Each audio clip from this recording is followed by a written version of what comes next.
സ്നേഹവന്ദനങ്ങൾ പ്രിയമുള്ളവരെ, പാഠഭേദത്തിലേക്ക് എല്ലാ മാന്യപ്രേക്ഷകരെയും സ്വാഗതം ചെയ്യുകയാണ്. പിന്നെയും ഒരു ദുഃഖവാർത്ത കേട്ടുകൊണ്ടാണ് ഇന്ന് പ്രഭാതത്തിൽ നമ്മളൊക്കെ ഉണർന്നത്. വയനാട്ടിലുണ്ടായ ഉരുൾപൊട്ടലുകൾ ഒത്തിരി ജീവനുകൾ നഷ്ടപ്പെട്ടിരിക്കുന്നു.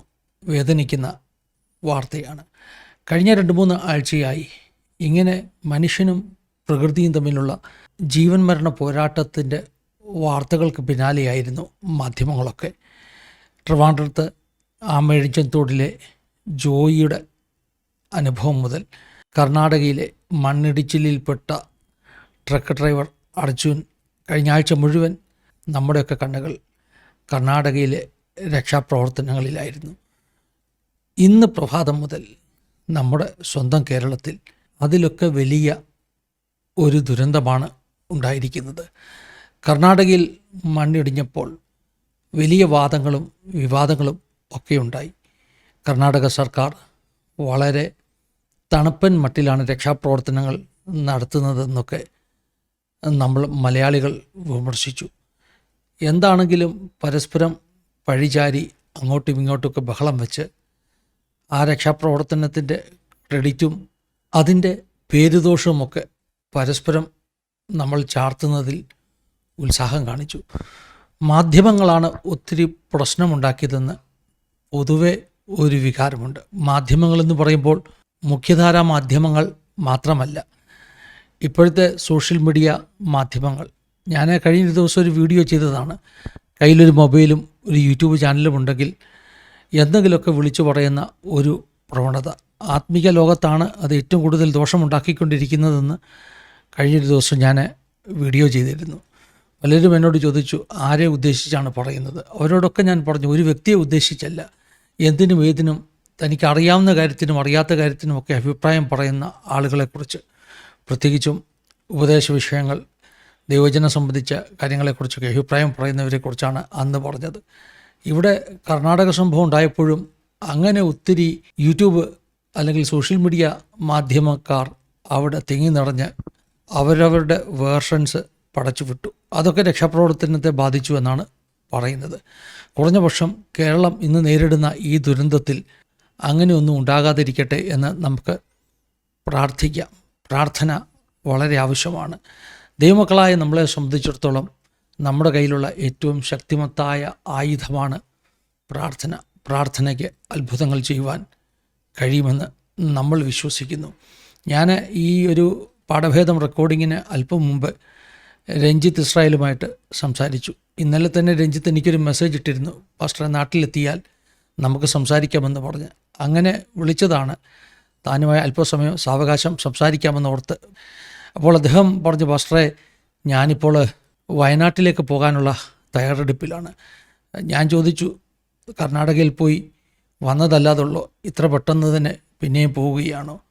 നെഗറ്റീവായിട്ടുള്ള ഒത്തിരി കമൻറ്റുകൾ അദ്ദേഹത്തിനെതിരെ കഴിഞ്ഞ ദിവസങ്ങളിലൊക്കെ നമ്മൾ കണ്ടു. പക്ഷേ നെഗറ്റീവ് കമൻറ്റുകൾ കുറേ വന്നല്ലോ രഞ്ജിത്ത് എന്ന് ഞാൻ ചോദിച്ചപ്പോൾ അദ്ദേഹം പറഞ്ഞു, നെഗറ്റീവിനെല്ലാം ദൈവം പോസിറ്റീവാക്കി നൽകും.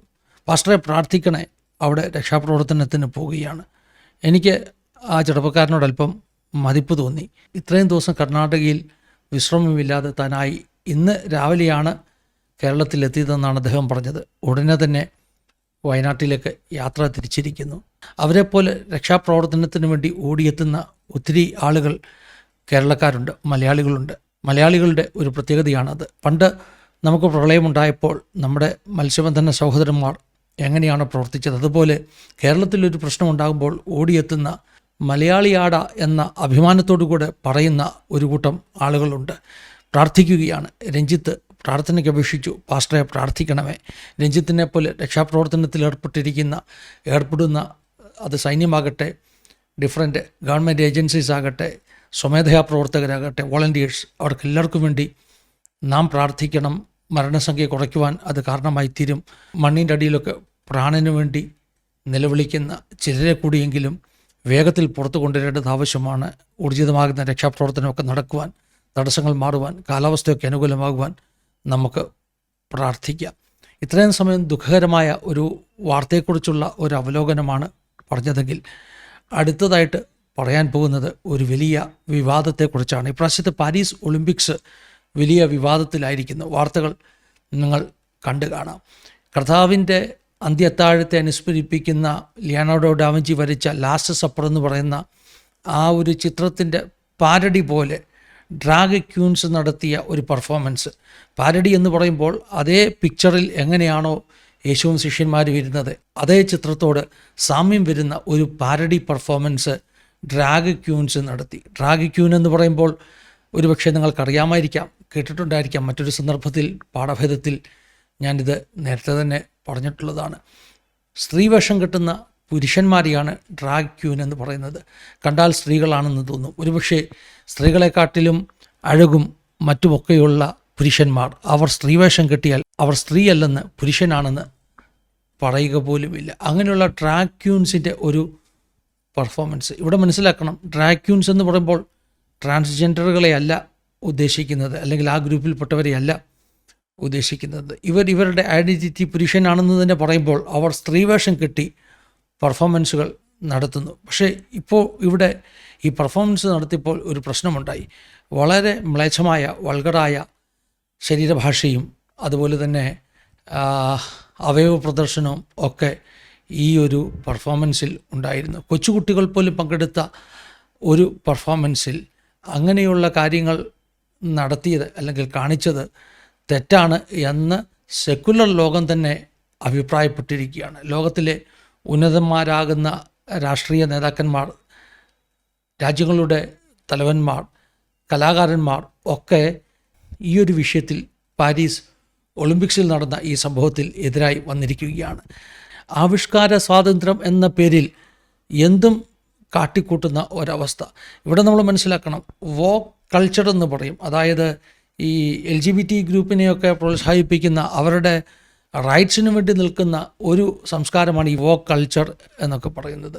അപ്പോൾ ഈ വോക്ക് കൾച്ചറിനെ ഒക്കെ പ്രൊമോട്ട് ചെയ്യുന്ന, അല്ലെങ്കിൽ LGBT പോലെയുള്ള ഗ്രൂപ്പുകളെ ഒക്കെ പ്രൊമോട്ട് ചെയ്യുന്ന ഇടതുപക്ഷ ചിന്താഗതിക്കാരാണ് പാരീസ് ഒളിമ്പിക്സിൽ ഇത്തരം നടപടിക്ക് കാരണമെന്നുള്ളതാണ് പരക്കെയുള്ള വിമർശനം. വോക്ക് കൾച്ചറിനെ കുറിച്ച് തന്നെ ഒരു വലിയ പരിദോഷമെന്ന് പറയുന്നത് അത് ഒരു മോഡേൺ മാർക്സിസത്തിൻ്റെ ഒരു പ്രോഡക്റ്റാണെന്നാണ് പരക്കെയുള്ള ഒരു ആരോപണം. മോഡേൺ മാർക്സിസം എന്നതിനെ വിളിക്കാൻ കാരണം ഒരു പുരോഗമനവാദപരമായ ഇടതുപക്ഷ ചിന്താഗതി അതിൻ്റെ പിന്നിൽ ഉള്ളതുകൊണ്ട്, മതങ്ങളോടുള്ള ഒരു എതിരുള്ള ഇടതുപക്ഷ ചിന്താഗതി അതിൻ്റെ പിന്നിലുള്ളതുകൊണ്ട് അങ്ങനെ പരക്കെ ഒരു ആരോപണമുണ്ട്. ഇത് ഒരു പുതുയുഗ മാർക്സിയൻ ആശയമാണ് എന്ന് ഒരു വലിയ ആരോപണമുണ്ട്.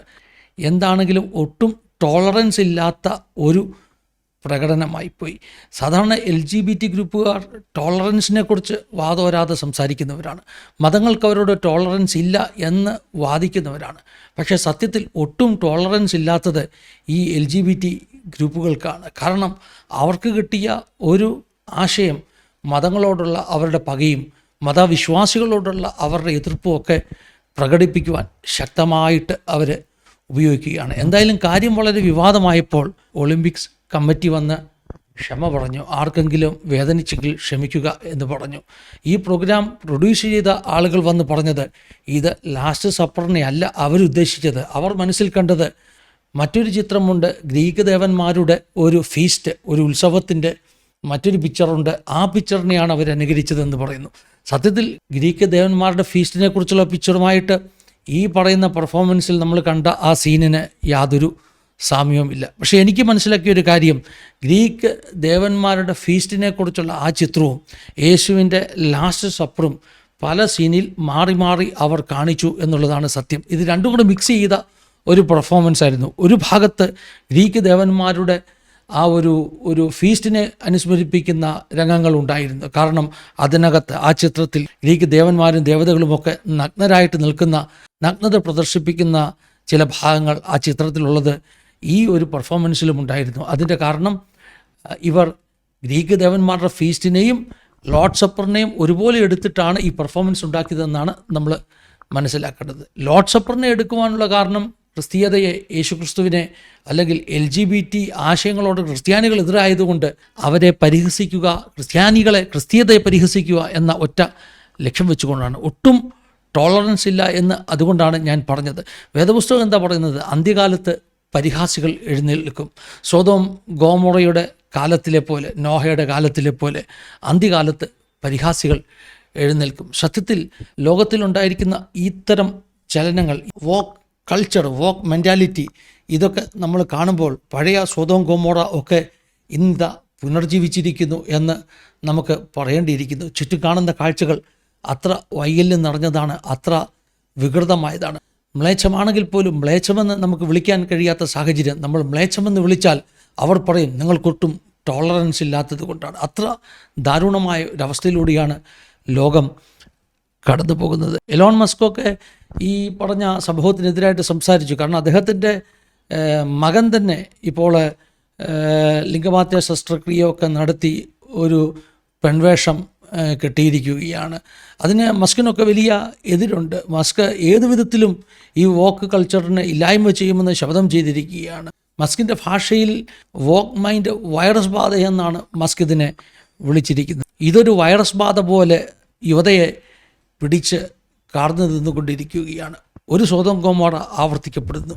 സൊദോം ഗൊമോറയിലെ പ്രശ്നം എന്തായിരുന്നു നിങ്ങൾക്കറിയാമോ? ലോത്തും കുടുംബം പോയി പാർത്ത പട്ടണമാണ് സൊദോം ഗൊമോറ ദേശം. അവിടെ ലോത്തിൻ്റെ പെൺമക്കൾ സുരക്ഷിതരായിരുന്നു. കാരണം അവിടുത്തെ പുരുഷന്മാർ പെൺമക്കളെ അല്ല ടാർഗറ്റ് ചെയ്തത്, പുരുഷന്മാരെയാണ് ടാർഗറ്റ് ചെയ്തത്. ലോത്തിൻ്റെ വീട്ടിൽ വന്ന ദൂതന്മാരെ പുറത്തിറക്കി തരിക, അവരെ ഭോഗിക്കണമെന്ന് പറഞ്ഞ അത്ര അധാർമികതയുടെ ഒരു പട്ടണം. ലോത്ത് പറയുന്നുണ്ട് എൻ്റെ പെൺമക്കളെ ഞാൻ പുറത്താക്കി തരാം, അവർക്ക് പെൺമക്കളെ വേണ്ട. കാരണം പെൺമക്കൾ അവിടെ അവരുടെ ടാർഗറ്റല്ല. അത്ര മ്ലേച്ഛമാകുന്ന ഒരു പാപത്തിൻ്റെ പ്രവർത്തികളുള്ള പട്ടണം സൊദോം ഗൊമോറ പട്ടണം. അതുപോലെ തന്നെയുള്ള തെറ്റായ പ്രവണതകൾക്ക് ചൂട്ടുപിടിക്കുന്ന, അതിനെ സപ്പോർട്ട് ചെയ്യുന്ന രാഷ്ട്രങ്ങൾ, വലിയ വലിയ സംവിധാനങ്ങൾ ഒക്കെ ഈ കാലഘട്ടത്തിൻ്റെ ഏറ്റവും വലിയ ശാപമാണ്. ഒളിമ്പിക്സിൻ്റെ ഒരു ലക്ഷ്യമെന്ന് പറയുന്നത് തന്നെ ലോകരാജ്യങ്ങൾ തമ്മിലുള്ള ഐക്യമാണ്. അതായത് കായിക മത്സരങ്ങൾ സംഘടിപ്പിക്കപ്പെടുമ്പോൾ ലോകത്തിലുള്ള എല്ലാ ഭൂഖണ്ഡങ്ങളും എല്ലാ രാജ്യങ്ങളും ആ ഒരു ഐക്യതയിലേക്ക് എത്തണമെന്നുള്ള ഒരു സങ്കല്പമാണ് ഒളിമ്പിക്സിനുള്ളത്. പക്ഷേ ഒളിമ്പിക്സ് തന്നെ ഇപ്പോൾ വോക്ക് കൾച്ചറിൻ്റെ അല്ലെങ്കിൽ വോക്ക് മൈൻഡ് വൈറസിൻ്റെ പിടികൊണ്ട് തന്നെ ഒരു വലിയ തെറ്റ് ചെയ്തിരിക്കുകയാണ്.